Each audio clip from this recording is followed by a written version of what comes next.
If you want to start losing weight, you need to cut back on carbs, cut back on sugar, and start exercising. No, none of those things cause weight loss. In fact, you could do all of those things and still not lose weight, because at the end of the day, it comes down to, are you burning more calories than you're consuming? Now, certainly, if you cut back on carbs and sugar and you start exercising, there's a good chance you might end up in a calorie deficit, but not automatically. If you end up trading out those carbs and sugary foods for more fats and protein, and you eat the same exact amount of calories, you're not going to lose weight. First thing you need to realize, whenever you're struggling to lose weight, the scale's not dropping, maybe you're trying different methods, you're trying different weight loss solutions and programs, but nothing's changing, or maybe something works for a while and it's no longer working. What you need to realize in that moment, stop for a second and just understand that all it means is, on average over time, you are not burning more calories than you're consuming. In other words, you're not consistently in a calorie deficit. So that, at its most basic level, is what is happening when you are not losing weight. If you're not experiencing weight loss, you can't seem to keep weight off, that's what's going on. And it's important to identify that and recognize that. Now, the next question is why? Why are you not in a calorie deficit? Why are you not able to maintain that calorie deficit? Could it be that you do need to move a little bit more and increase your activity level? Could it be that your metabolism's a little bit slow? Could it be that you need to eat a little less food? Any of those things can aid in getting you into a calorie deficit, as long as you realize that it's not just doing those things themselves that causes weight loss, it's being in a calorie deficit. So yes, each of those things can help, and you can kind of take your pick at which one could be the problem, and it doesn't even have to be a one-to-one solution. If your metabolism's slow, you don't have to look at things to speed up your metabolism. You could just burn more calories through exercise, and it's going to make up the difference either way. Or you could eat less food. Or if you're eating a lot of food and you don't want to sacrifice that, you could exercise more. As long as at the end of the day, you're burning more calories than you're consuming, you will lose the weight. So at the end of the day, the way you get into a calorie deficit really doesn't matter. The most important thing is that you maintain it long term, that you can continuously keep that deficit over time, and that the way that you're going about it also aligns with your goals, especially your bigger goals that you have in life. Well, that's good news, right? This simplifies things. Well, for some people it does, but not so much for others. And in my opinion, there's one major difference between someone who gets results and keeps them long term and somebody who kind of bounces around trying different weight loss solutions and never can seem to keep the results that they get. What is it? The level of mental effort that you're willing to put in. And yes, mental effort is different than physical effort. Remember how I just said that it doesn't really matter how you get into a calorie deficit as long as you can maintain it and it aligns with your goals. Well, here's the issue.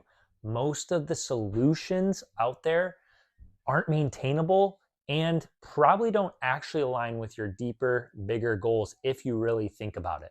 But therein lies the problem.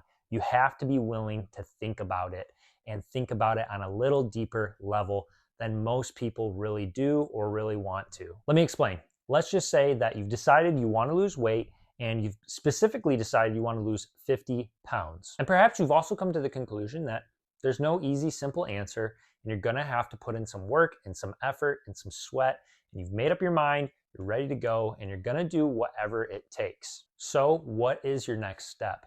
Well, if you're like so many people, you probably are gonna start searching for answers from other people, from friends, from family. You're gonna be asking what's worked for them, how they've lost weight. Maybe you know somebody who's done something and you've seen them lose a lot of weight from it. And you wanna know, what did you do? What worked for you? And you might even Google how to lose 50 pounds specifically. And you're going to try to figure out what are the next steps to take in order to lose this weight. And there's nothing wrong with doing that. That's part of what you need to do, is try to do some research. However, the issue is what answers you're going to get in reply most times. Think about it. Which things are going to catch your eye the most and get your attention? The answers that are the quickest. People who lost the most weight the fastest, right? Those are going to be the things that are appealing, and you're going to go, I want to do that too. Additionally, you're going to want a super simple concept to follow, something that's easy to wrap your mind around and is very black and white. I don't think I really need to explain the fast results part, But what do I mean exactly by simple concept to follow? Here's a few examples. Keto diet, paleo diet, Weight Watchers, cutting out carbs, cutting out sugar, intermittent fasting, a vegan or vegetarian diet. What's true about each of these? Well, they're each clearly defined. The rules are in place. You know exactly what you need to do in order to follow them. Not necessarily that it's easy to do, but it's simple to understand and you know exactly how to follow through. Now, why are these the things that stand out the most to people and that are the most appealing? You know, a lot of times people think that people are overweight because they're just lazy or they just don't put in enough effort. And that can certainly be true, but I don't think that's always true. There are a lot of overweight people who do programs like the ones I just mentioned. They will stick to them, they'll work hard, they will do it consistently, and they'll even lose a lot of weight a lot of times. So if discipline and hard work isn't the issue, what's going on? Why don't they keep the weight off? Why doesn't this work long term? And you could maybe argue that, well, they just don't put in enough effort long term, or they're not disciplined long term. They're only able to do it for a short period of time. And that also could be true. But I think that the programs and the products and the solutions that are out there are a little more to blame than a lot of people often realize. But hand in hand with that, there's something else that is a little bit to blame as well. Because I don't really believe that physical effort and discipline are the biggest issues for a lot of people. I think they're part of the issue, but they're not the main issue. Let me just use an example really quick that can get this point across pretty easily. Some of the most disciplined people are bodybuilders who step on a stage, they work and train super hard, they often do a very, very strict diet, and by the end of the last couple weeks before their show, they're basically about ready to drop dead. They lose a ton of body fat. It's actually quite unhealthy despite what it may look like. Now, even though that person's extremely disciplined, and nobody would argue that, if you ask them to try to continue that long term for 90 days, a year, 5 years, there's no way they could do it. And in fact, if they did, it would be extremely unhealthy. Now, what people don't realize is that a lot of the solutions for losing weight that are out there, one, are not long-term healthy and sustainable, but additionally, they're just not possible for people to maintain. They're not realistic for people to maintain long term. And so why would we ask somebody to do that or expect them to? Now, if you actually enjoy doing any of these solutions, then certainly that would be fine to do long term, as long as, again, it's not overly restrictive and unhealthy. But if it's something that you can do, if you like the vegetarian diet or the paleo diet or whatever it might be, and that works for you, then that's great and that's fine. But that's not the case for most people, which is why they can't keep the results even after doing a diet like that, because they don't want to actually do that for the rest of their lives. Rather, they just want it to be the solution for their weight loss. But the issue is the way you get the results is the way you have to keep them as well. So that brings us back to the fact that you have to find a way to be in a deficit that works for you, something that you can maintain long term. And it may not be the same solution that your neighbor or your friend did. So how exactly is mental effort the barrier and the issue for people? Well, here's a few more weight loss solutions that are oftentimes appealing to people. An 8-week boot camp, no sugar for 30 days, P90X, Whole30. For each of these things, you sign up, you do it, whatever it is, you commit to it, and there's a set period of time that you know you have to do it for. Super simple, the rules are really easy, you know what to do, you know what not to do, and it's pretty laid out for you. Now, it may take a lot of physical effort, again, and it may take a lot of discipline, but as far as how much thinking you need to do, there's not very much involved. But think about it, were any of these things designed to get you long-term results unless you continue doing them for the long term? Just because you throw 30 days in front of something doesn't mean that you only have to actually do it for 30 days to keep your results for the rest of your life. So this is where it's important to define your goals and know what you really want. Do you actually just want to lose weight in 30 days and then put it all back on 60 days later? Is that truly what you want? You'd probably say no. I want to keep the weight off that I lose. Okay, then we need to actually think about that when we're choosing a program. And listen, I don't have an issue with somebody doing these types of programs. I've done some of them myself, but they aren't the solution to your weight and they're not the solution to your long-term life goals. You see, in my opinion, if we were really to separate it out and take the people who actually get results long-term, they make a long-term change in their life, they could be just as overweight as someone else over here, but they actually stick with it and they get results. Whereas the person over here who doesn't, who continues to yo-yo They'll lose a bunch of weight and then they gain a bunch of weight, and they just get these back and forth results, jumping from solution to solution, always looking for the next thing. There's a difference there, and I think that it's pretty clear. The person over here is not looking for some solution in a product. They understand, they've taken the time to learn and understand how weight loss truly works. They've educated themselves. They've done some thinking, some deep thinking about what their true goals are, what their long-term goals are, not just their weight goal. And then they've done research on figuring out what types of things will fit within their lifestyle in order to keep the results that they get long-term and create new habits. That takes some effort though. That takes some thought. And the person over here that doesn't want to do that and they just want to have it done for them, they want to have the thinking done for them. They're willing to work hard. They're willing to put in a lot of physical effort, but they just don't want to put in any mental effort. So I want to do a little comparison to kind of paint a deeper picture of both of these people for you, and you can see which one you resonate with more. Let's take two versions of yourself, one who gets the results and keeps them, and one who doesn't. And I'm gonna give a detailed explanation of what it might look like for each one.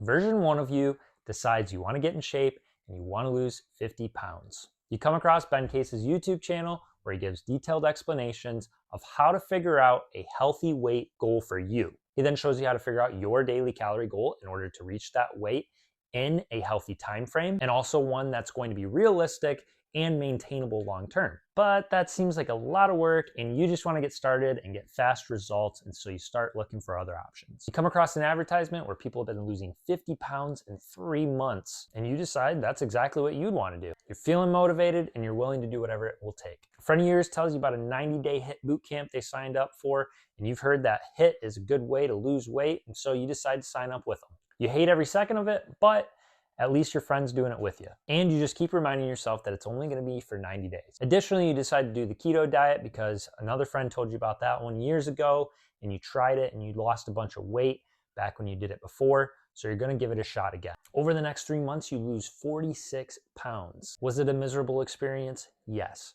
Was it all body fat? No. However, you convince yourself it was worth it, and when people ask you how you did it, you tell them the exact route you took, inevitably sending them down a similar path. What they don't realize is that you're going to put all 46 pounds plus another 10 back on exactly 9 months from now. The crazy part is even if they did know that, they would still give it a try because you lost 46 pounds. And maybe even crazier still is that you'll probably try it again a few years down the road. Now, let's look at version 2 of you. You also decide you want to lose 50 pounds once again. However, this time you realize that you don't really know what a healthy weight is for you and what your goal should be. So you start to do some research. You come across Ben Case's YouTube channel and you decide to put into practice what he's teaching. It's going to take a little bit of mental effort and some preparation on your end. However, it's going to set you up for long-term success. So to start, you follow the instructions to figure out a healthy weight for yourself. Next, you figure out exactly how much weight you should be aiming to lose per week based on your goals. We'll say 2 pounds per week for this example. And you decide what kind of exercise and how much you're going to commit to in order to not necessarily just lose weight, but ultimately create a lifestyle that you can do long term, keeping your bigger goals, not just your weight goal, in mind. Based on that information, you follow the instructions to determine your personal daily calorie goal that you need to hit in order to meet those goals. And by understanding exactly what your body needs in order to hit your goals and also do it in a way that's maintainable for you long term, you won't be reliant on any one product out there. You can still certainly use some of the things out there that are available, but they'll just be another tool in your tool belt rather than hopelessly relying on them as the solution. Before you know it, 6 months goes by of focusing on your new routine and you've met your weight goal. You now increase your calories to a maintenance, and you just keep doing what you're doing because you're only focusing on things that you're able to maintain and do with your lifestyle long term. You not only keep the weight off, but you also start gaining strength, more energy, and just feeling all around better. When someone asks you how you got there, you tell them, sending them down the same path. Now listen, you've got 2 options, and maybe you listen to that and you're thinking, hey, option 2 sounds great. Where do I start? How do I begin? Or maybe you're feeling overwhelmed and you're kind of like, ugh, that sounds like a lot of work. Why don't you just tell me what to do? Just tell me what I can or can't eat. Tell me what the magic solution is. Either way, no matter how you're feeling in this moment, you have 2 choices. The first option is just to ignore all this and keep doing things the old way, trusting someone else to do the thinking for you. And listen, just realize that these big corporations and big companies behind a lot of these diets and supplements and products and all these weight loss solutions, they don't really care about your long-term goals and your health. Their expertise is marketing, and that's what they're good at. And so they know how to market a product to get people to buy it and try it and get fast results that ultimately won't stick. And they don't really care if they do. I want to see you get long-term results and long-term solutions that change your life. So the other option is to follow my 4-part YouTube series that's still being released as we speak. And you can follow along step by step, and I'll hold your hand through this process of change, equipping you with the things you need, not just to get the results, but to do it in a way that aligns with your bigger goals and is maintainable. Now, I'll link to part 1 of the video series below, and you can also find it right up here at the end of this video. Make sure to also subscribe so that you don't miss the videos as they keep coming out. But before you go, I do just want to mention one other option that you have. If you'd say, you know, Ben, I'm really interested in everything that you're saying. I will go through the video series like you're talking about. I'll follow the steps, but I just feel like I'm going to need some extra accountability. Maybe you've never done something quite like this. Maybe it's true that this is a little overwhelming for you because you have liked the thinking done for you in the past and you don't really want to have to do all this on your own. Listen, I get that, and accountability is a major part of this process as well. And so I want to make sure that you're getting the most out of all this, but additionally, I do want to provide that accountability for you. So if that's where you're at, you can schedule a free strategy call with me. It's completely free. I'll put a link in the description below. It'll be a no pressure call. It's not a sales call. I'll talk through your circumstances with you, see where you're at, and how I can give you some more free help and information. During the call, I will share with you at the end of it what my online customized coaching looks like and what that investment would look like for you as well if you were interested in something like that. But again, I'm saying this now so that when we're on that call, you don't feel awkward or any pressure at all. I'm telling you right now that I'm going to mention it to you just so that you know it's there, but you don't have to feel any kind of pressure. I want you to ultimately make that call if you could use it to get some help and some extra accountability. So I hope you'll subscribe to the channel. I hope you'll go through the video series. And I also hope that if you need to, you'll schedule that call and we can talk some more. That's it for this one. I'll see you in the next one.